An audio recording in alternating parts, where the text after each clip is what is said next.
Next. Like your style. That's a good question. Just a follow-up to that. If a guy is on a scout team, just how much does that guy actually know the offense as it is? Like, how hard would it have been to throw somebody like that in there? Well, you're obviously not getting the reps that week for the game plan nuanced stuff.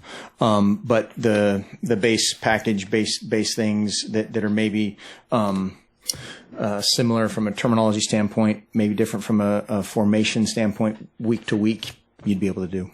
And that's, pretty standard. Kristen in the back. What kind of 1-2 punch do you see out of Griffin as a kind of counterpart to Royce Freeman? He's a guy that he's practiced better and better. He's still learning just how to practice, we ask those guys to do a lot of things, whether it's route running or finishing runs, protection, all the things that go into being a complete back. He's working toward, and he kind of sees that carrot out in front of him, and he's starting to work a little bit better, work more, study, hopefully a little bit more. He's obviously has a great mentor, both in Royce and in Coach Cam to learn from. Kanai's been helping him out as well. And so it's a good working situation right now. Ron Mosley to your left. How do you feel like you guys are tackling right now compared to, say, week 1, week 2? Better, but still not perfectly. I mean, I've said this before, and there's never been a football game without a missed tackle. That's one of the things people, are always complaining about, which is we love that. We love perfection, and we're chasing it like heck. But the position, the leverage that we've played with it's getting better. But you still have to get the guy on the ground. Aaron Fintress to your right. The pass defense has been pretty sketchy, especially against the two teams you face that spread it out and throw it a ton. You're facing another team like that this weekend. What kind of challenge does that possess for you guys? And do you think they've grown enough in the last couple of weeks to be prepared for this type of challenge? I do, and we'll find out. It's a different challenge. Similar, there's some route concepts that are similar from the other two groups that you talked about. But then there's some, a different trigger man, some different guys running the routes that are very talented guys with the ball in their hand. Kind of goes back to the tackling thing. Last year, we didn't tackle these guys very well. We had 4 guys within 1 yard of a receiver, and he gained 35 more yards, and that can't happen.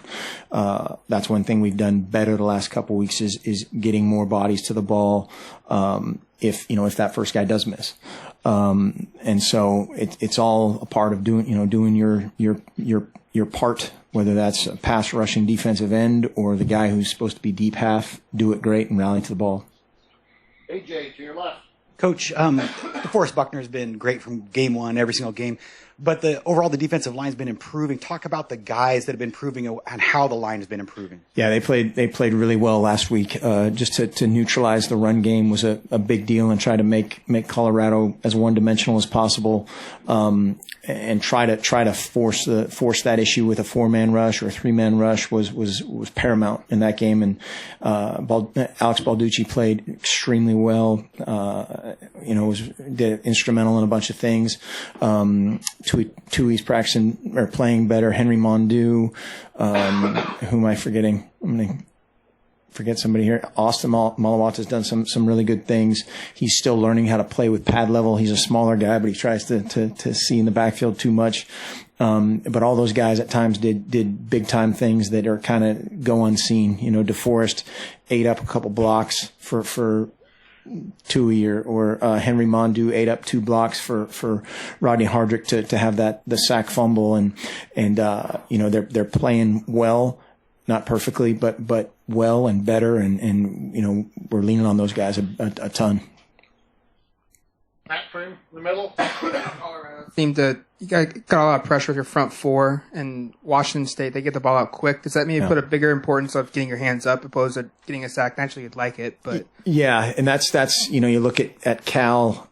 Cal got after him in some of their extended pass game, whether it's if you're in the shotgun, three plus drop or whatever type of timing. So yeah, that's one of the adjustments you could see them making, whether it's run game, screen game, quick game. And that's where the you're not going to necessarily get home, but you get a 6'7" guy putting his arms in the air. That's at least part of the, makes it a little bit harder. Aaron Fentress to your right. This is a little long-winded two-parter question. Bear with me. Okay. Coach Campbell said outside today that he doesn't care what style of running back he has. However, the past successes of this offense has really blossomed when you had guys like LaMichael, Kenyon, and DeAnthony, who are those quick guys who can take advantage of space mismatches and explode. Given the fact that Taj has demonstrated that, and the fact that the passing game has gone south without Vernon, and you guys only threw for 140 yards, I think, the other day, is it imperative to have a speed back like that who can compensate for not being able to use the receivers as much because you haven't been able to, and take advantage of the style of offense that has been so successful in the past with a speed guy? That wasn't that long-winded. You just said it quickly. Sorry. Very quickly. I think I'm sitting here thinking of Jonathan Stewart and LeGarrette Blount, a couple of these other guys that fit in okay. And we need all of them. We need great backs. And sometimes, if they're, I think Royce is pretty good, but he's not right. Sure. Yeah, absolutely. And having Braylon Addison or Byron Marshall or Charles Nell, all those kind of complementary guys, that can be breakout type of players. Devin Allen, Dwayne had some opportunities last week. You have to have it all. You have to set it up with the run game. We had some chances in the play action game to have some huge plays, and we missed them. We also hit a couple. We also dropped a couple, so all those things we have to put together, and we have to coach them a little bit better. We have to execute a little bit better, and that's a team deal. Andrew Greif in the middle. New defensive coordinator, Alex. This is new, right? With the announcing from the back corner. I think so. You like it? Excellent. Okay. The new defensive coordinator, Alex Grinch, they were so good last year, getting pressure, as has been alluded to. What is he? I know he's a former secondary coach, safeties guy at Missouri. What does he do? What kind of style of defense does he have any trademarks? Well, they do a great job. They're very balanced and diverse from a similar shell. They're the best team we've played all year in terms of disguise. They'll play, every coverage they have from essentially the same quarter shell. They're about half and half in terms of a 4-man front, 3-man front, whether it's a odd look or a bear front or a traditional-ish 4-down look. They've rushed 2 and had pressure. They rushed 3, 4, 6, 7 and created issues. And so they do a great job of keeping you off balance. They try to get an extra coverage guy and work the stunt game, more so than anybody else that we've played. And then they've got really good guys doing it. So it's that combination. Jay Allen to your right. Coach, I'm just curious, back to the missed tackling. How much, midway point of the season, basically, how much live tackling do you do in practice at this point? 0. So does that make it a challenge to, focus on the missed tackles? I mean, how do you teach that? Well, yeah, you teach, fits, leverage. You're doing it against bags. You're doing it against, all the technical things that you can teach on a stuffed bag or a moving stuffed bag. And the biggest thing is, getting fit with pad level and getting multiple guys there and playing full speed, playing with confidence. It's just, you can't, you'll lose too many guys, doing it any other way. You're constantly teaching the fundamentals of it. You're constantly teaching the fit, wraps and finishes. You're just not going live to the ground. Preston Highfield to your left. So Washington State loses to Portland State in week 1, and then they almost beat Cal last week. What is that? I mean, how does that happen, and what does that kind of tell you about Washington State right now? I don't. Yeah, we're dealing with human beings. That's how it happens, and you can't slow down the Barney train in Portland either. The first game. Who knows? It's the first game of the season. That's one of those things that there's all those games happen, and they happen. It's reality. And they were a completely different team against Rutgers, and then they were a completely different team against Cal. Better and better and better, and they had a little bit of I wouldn't say a struggle with Wyoming, but it was kind of a little back and forth. They ran the ball. Wyoming ran the ball decently. Rutgers did some, decent things. Very weird finish to that game. But there's no, we're going to get we know that they're coming in and they're going to be very confident in their approach, based on what they've done in the past, with what we've done in the past. And, again, that's why we always try to worry about us and talk about us as often as we possibly can. Sam Finley, to your right. Yes, talk a bit about Matt Lubick and what he's meant to the coaching staff so far. Great entertainment. No, Lube's a great coach. He's a fantastic coach, grinder, very, very detailed and diligent in recruiting, in coaching, in his approach to teaching. Everything, everything he does is very thorough. He just does a great job. Players love him, play hard for him. Does a very good job. Obviously a family business. Warren Williamson, to your left. Mark, Colorado ran the running back out of the backfield and were really successful. A lot of first downs. Was that a point of emphasis this week to kind of clean that up? And were those broken coverages by your linebackers who were supposed to key on those backs? Well, that's the scheme that they did, which is excellent, is kind of what most people would say 4 out. There's four route runners to one side of the ball, and it's very difficult to defend. And that's why you're seeing more and more of that, in a traditional coverage. It's very difficult to match that route, that number of guys to one side. And then even more so if you happen to have a pressure or a zone pressure, it's virtually impossible to match. The numbers just don't match up. If you're in a 3 deep, 3 under zone blitz and there's 4 guys out there, it's hard to get to 4, but just in terms of the drop. And so, several of those times you'll see our guys, we were prepared for it, knew it. Rodney Hardrick is out there signaling it, yelling at everybody to fit it. And, we just didn't quite get there. And so that's on us to hammer that home a little bit differently. Washington State does a form of that, as a base part of their, package. And so, we're definitely, preparing for that as best as we possibly can. Aaron Fentress. Follow up to his third string quarterback question. What is the separation between Taylor and Jeff and Morgan at this point? A lot of fans, because recruiting hype, people expect him to be in the mix and he's not. So they always ask us. So I'm asking you sort of why is he not in that mix? Well, I don't think I'm telling any tales out of school. I think he's said it publicly the red shirt year for some guys, they take great advantage of. We probably didn't do that as much as we possibly could in his case. And that's just reality, and we learn from it. And that happens at multiple positions, a couple guys, 2 or 3 guys every year, unfortunately. Again, human nature, the human being part of it, whether it's frustration or, you just don't, it's kind of like, hammering, ball security or something, or, I just saw the Monday night, the highlight of that this morning. We talk about ball security, don't reach the ball unless, and unless that happens, they don't totally buy into it. And so, creating that sense of urgency, it's happening better in his case. I don't know. I don't want to put a number on it. I mean, it's significant. If it wasn't significant, then, got the best guy to play. There's nothing, behind the scenes that's fishy of why. Yeah. He's just not there. For what? In terms of the entire offense, he's just not ready yet. He's just not operationally as good as the other guys. Right. As simple as that at this point. And that doesn't mean that's forever by any stretch. Andrew Greif.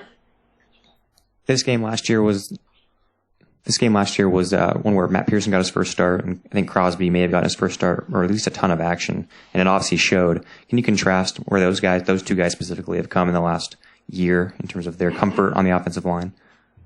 Yeah, they're both playing better. They've both been playing banged up, which everybody is right now. I remember last year in this game, those guys actually played a lot better, I think, than people were giving them credit for. And we had a couple other guys try to do somebody else's job, type of deal. And so I think they're guys that we have total confidence in, total trust in, and still are pushing. Those guys haven't, especially Tyrell hasn't played his best football yet, as at his stage in his career. And again, total confidence in those guys. Jay Allen. Hey, Coach, on a lighter note, you mentioned the Barney train in Portland. I'm sure you've heard about the commercial where he says he's better looking than Dr. Helfrich.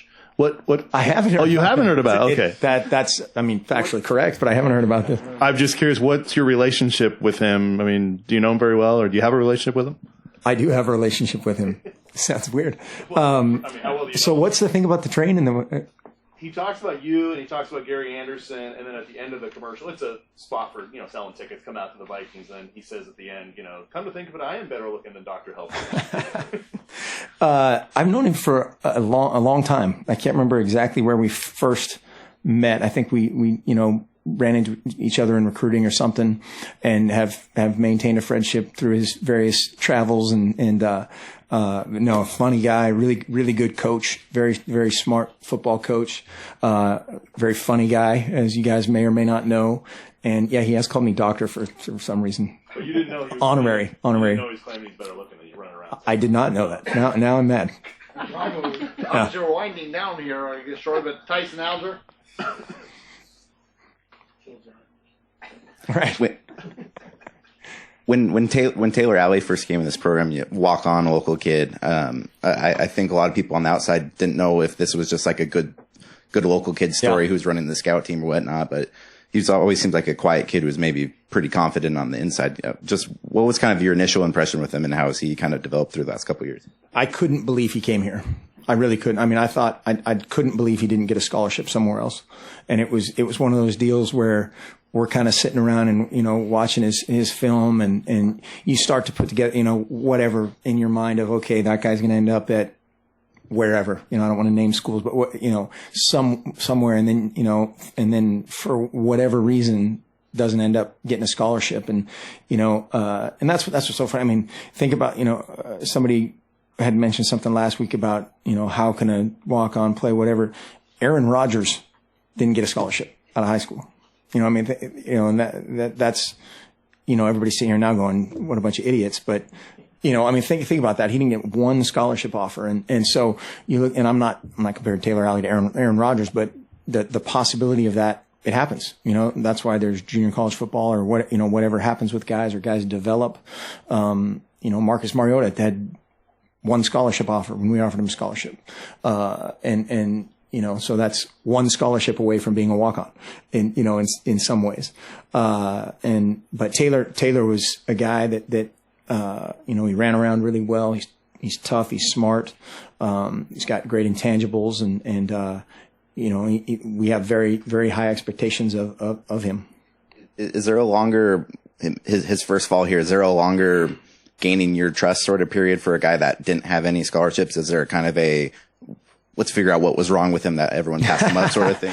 Well, that's kind of what it is at first. Either there's something wrong with him, or that when we first thought that he was coming here as a walk on, it was like, no, there's no way he's coming here. He's going to go somewhere else. And then when he says, that he was coming here, then it was like, wait a second, then it's the conspiracy theory. But absolutely not. When a guy shows up, he doesn't wear a different jersey, he doesn't wear different shoes, he doesn't wear anything. He's on our team.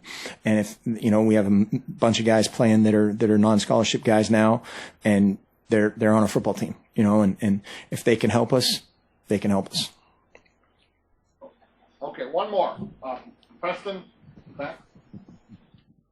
So just kind of a clarification question. So is he on scholarship right now, and at what point would you put him on scholarship if he's not, given that he's playing? He's currently a non-scholarship guy, and those conversations are ongoing, all the time. So there are different guys at different positions, whether it's there or other walk-ons that are playing minor roles, major roles, maybe in your eyes no role, are ongoing, I guess is the best way to describe that. Thank Any you. more Bruce Barnum questions? Okay. Sorry.